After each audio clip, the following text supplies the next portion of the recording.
जय संविधान जय भारत. मी संजय कांबळे, बहुजन प्रवाह news channel संपादक, आपले सर्वांचे स्वागत करतोय. पुणे दिनांक 1 ऑगस्ट 2024 पुणे सारसबाग येथील लोकशाहीर अण्णाभाऊ साठे यांच्या पुतळ्याला पुष्पहार अर्पण करण्यासाठी सर्व मान्यवर या ठिकाणी उपस्थित होते. मान्यवरांनी लोकशाहीर अण्णाभाऊ साठे यांच्या पुतळ्याला पुष्पहार अर्पण करून अभिवादन केले. भारतीय एकात्मता संघटनेचे अध्यक्ष इस्माइलभाई शेख व त्यांचे सर्व कार्यकर्ते पदाधिकारी यांनीही लोकशाहीर अण्णाभाऊ साठे यांच्या पुतळ्याला पुष्पहार अर्पण केला आणि अभिवादनही केले.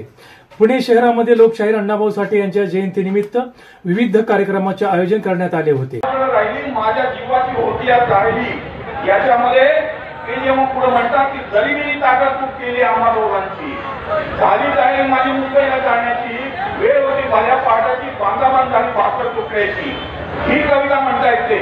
जेव्हा ते आता सांगते की माझी महिना गावाकडे राहिली त्याच्या पुढे ते जाऊन म्हणतात ही मुंबई जर्दी बेकारांची त्यात भर पडली माझी एकाची मळ्यावर पडावी मुरबर माती अशी गत झाली आमची. ही मुंबई यंत्रांची तंत्रांची जडणाऱ्यांची मरणाऱ्यांची शेंडीची दाढीची हटकन गाडीची नायलांची जारगेटच्या तलम साडीची फुट्यांच्या जोडीची पुतळाच्या कडीची माडीवर माडी हिरव्या माडीची पैदा तिथे भलतीच चोरांची पैदा तिथे भलतीच चोरांची असं ते मुंबईला म्हणतात.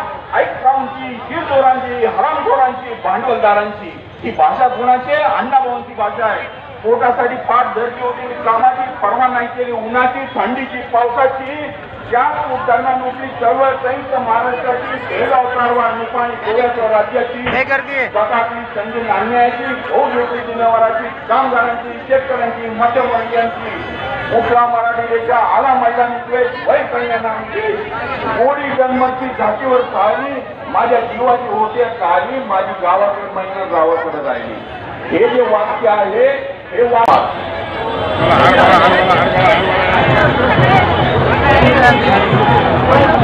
पुणे शहराला मात्र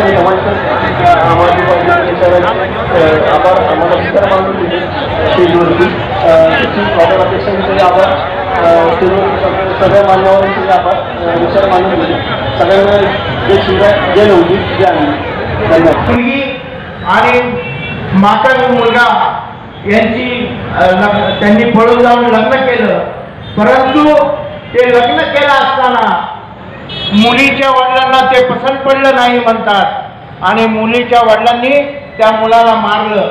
म्हणजे ही मानसिकता आपल्यामध्ये कशामुळे आली तर हे जातीयतेमुळे आली आणि या जातीयतेवरच घाव घालण्यासाठी बाबासाहेबांनी सांगितलं असं ठामपणे अण्णाभाऊ साठे सांगतात.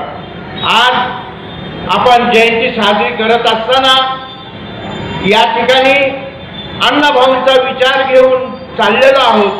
अण्णाभाऊंना आपण आदरांजली वाहत असताना बाबासाहेबांनी त्यांना जो एक मार्ग सांगितला तो मार्ग आपण पत्करला पाहिजे आणि त्या मार्गावर चाललं पाहिजे.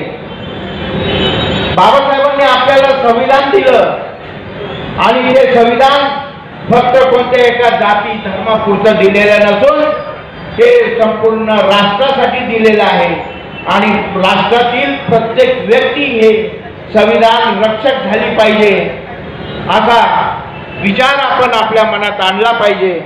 आज या ठिकाणी मला या मंचातर्फे बोलण्याची संधी दिली याबद्दल मी एकात्मता राष्ट्रीय एकात्मता संघटना लहानाचे मोठे झाले पण चळवळीचं वारं त्यांच्यापर्यंत पोहोचलं सुदैवाने आणि ते कॉम्रेड झाले. कम्युनिस्ट पक्षाच्या विचाराचे वाहक झाले, कम्युनिस्ट पक्षाचे कार्यकर्ते झाले, नेते झाले आणि फार मॉस्कोपर्यंत जाऊन आले.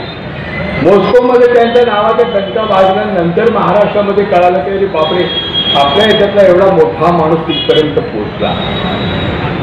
ज्या गटाच्या जीवनाची माहिती लोकांच्या पर्यंत जात नव्हती त्या गटांचं जीवन लोकांच्या पर्यंत पोहोचवण्याचे अनेक लेखकांनी काम केले. त्याच्यामध्ये अण्णाभाऊ साठेंचं काम फार मोठं आहे. दया पवार आहे त्यांचं बलूच आहे पुस्तक आहे, लक्ष्मण मानेचं आहे पुस्तक, बंद दरवाजापासून बाकीचे अनेक पुस्तक आहेत, शंकरराव खरातांचं तराळ अंतराळ आहे आणि डॉक्टर बाबासाहेब आंबेडकरांचं फार मोठ्या प्रमाणामध्ये वैचारिक साहित्य निर्माण केलेलं आहे. अण्णाभाऊ साठेंनी कथा आणि साहित्याच्या अंगातून इतकं वेगळं जग लोकांच्या समोर ठेवलं की मराठी साहित्यकांना, मराठी साहित्याच्या वाचकांना या सगळ्या गोष्टीची माहितीच नव्हती. आणि हे असं काहीतरी असतं. सुरुवातीला तुच्छता, तिरस्कार आणि हे काय साहित्यामध्ये सगळं घाण आणून ठेवलेलं आहे. तिथपासून तर मग हळूहळू त्यांच्यामध्ये देखील संवेदनशील माणसं होती, ते जरा याचा विचार करू लागले. तर हे बदल जे घडलेले, या बदलाला सहजासहजी बदल घडलेले नाही.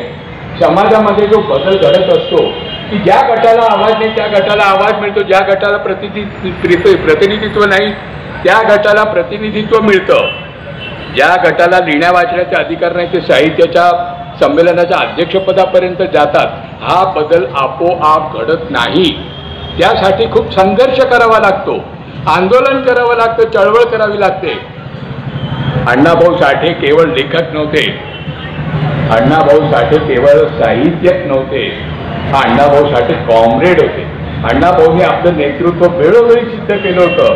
आणि ज्यावेळी संयुक्त महाराष्ट्राची चळवळ झाली त्यावेळी शाहीर अमर शेख यांनी ज्या पद्धतीने त्याचं नेतृत्व केलं, आचार्य श्रेणी एस.एन. जोशी यांनी नेतृत्व केलं, अण्णाभाऊ साठे देखील त्याच्यातलं फार मोठं नाव आहे. तेव्हा हे जे बदल समाजामध्ये घडतात, या बदलामध्ये काय अपेक्षित असतं, म्हणजे अण्णाभाऊ साठेंना हे सगळे बदल करताना अपेक्षित काय होतं ते आता संपूर्ण संपत आलेले आहे. संयोजकाला आम्ही, इथल्या स्टेजच्या संयोजकाला विनंती केली की बाबा आम्हाला एक 5 मिनिटं द्या आणखी. तर देशामध्ये, महाराष्ट्रामध्ये आम्ही हे भारतीय एकात्मता संघटनेच्या वतीने आपल्या समाजासाठी काय करू शकतो यासाठी आम्ही जरा फिरत असतो आणि लोकांना हे करतो. ज्या वेळेस आम्ही फिरतो खेडेगावामध्ये, आपल्या लोकांना अण्णाभाऊ साठे जयंती सुद्धा काही लोकांना माहिती नाही. इथून सुरुवात आहे. तर ते कुठे आहे ते आपल्या पोटाच्या मागं आहे. आपल्याला माहिती आहे सगळं, आपण करू शकतो. बाबासाहेब आंबेडकर जयंती, शिवजयंती, अण्णाभाऊ साठे जयंती आपण हे सगळे साजरे करू शकतो. परंतु जिथे आपले बांधव आहेत आणि अशा ठिकाणी आहेत जिथं पाणी नाही, एक महिलावरून पाणी आणावं लागतं महिलांना, कामं नाही, अशा पद्धतीनं असं आम्ही एक आम्ही ठरवलेलं आहे की आम्ही समाजामध्ये काम करायचं आहे. समाज म्हणजे कुठला समाज, कुठलाही समाज, सर्व भारतीय समाज, त्या भारतीय समाजामध्ये गरिबांमध्ये काम करायचं आम्ही ठरवलेले आहे आणि हे आम्ही करणारच. पुण्यामध्ये सुद्धा आता करायची वेळ दिसायला लागलेली आहे की पुण्यामध्ये पुढारी होत चाललेले आहेत, गरीब होत चाललेला आहे. आज तुम्हाला सांगतो, हे तुमचे येसारे आणि महाराज जे घरं बांधतात, आपल्या आमदारांची सह्या असतात त्याच्यामध्ये, पण अपात्राच्या नावाखाली त्यांना बेघर करून टाकतात. तर अण्णाभाऊ साठेंनी कामगारांसाठी काम केलेले आहे, सुशिक्षणासाठी काम केलेले, शिक्षणासाठी काम केले. ते स्वतः जरी नाही शिकले तर दुसऱ्याला शिकवलं आणि ते त्यांचे विचार आज आम्ही घेऊन चाललेलो. एवढे मोठे विचार आहे. तर आपण आपल्या समाजाच्या तरुण पोरांना, जाणकारांना हे विचार, आता भाईने सांगितलं, अनवर भाईने, त्या पद्धतीने जर आपण एकत्र आलो तर जातीयवाद आपल्या ह्या देशामध्ये राहणार नाही साहेब. आम्हाला सगळं समजतोय, पण कुठं बोलायचं, काय बोलायचं आम्ही हे करतो. पण जयंतीच्या निमित्ताने आपल्या समाज बांधवांना सांगितलं पाहिजे म्हणून आम्ही हे सगळं सांगतोय. आणि तुम्हाला विनंती करतोय की आमचं हे कार्यक्रम जे आहे हे समाज सुधारण्यासाठी आहे, समाजाला प्रबोधन करण्यासाठी आहे. आम्ही ह्या पुढं गल्ली वस्त्या पेटांमध्ये आम्ही जाऊन हे काम करणार आहोत. ह्या अण्णाभाऊ साठे जयंतीच्या निमित्ताने तुम्हाला आवाहन करतो. आणि कधीही जरी असेल तर आम्ही समाजासाठी काम करायला अहोरात्र तयार आहोत एवढं सांगतो. आणि आमचं शेवटचं एकच आहे की शिक्षणासाठी आम्ही सगळ्यांनी झटलं पाहिजे एवढं मी तुम्हाला आवाहन करतो. आणि आलेल्या पाहुण्यांचं मी स्वागत करतो. आमचे संदीप बर्वे हे युवक क्रांती दलाचे उपाध्यक्ष आहेत महाराष्ट्राचे, यांनी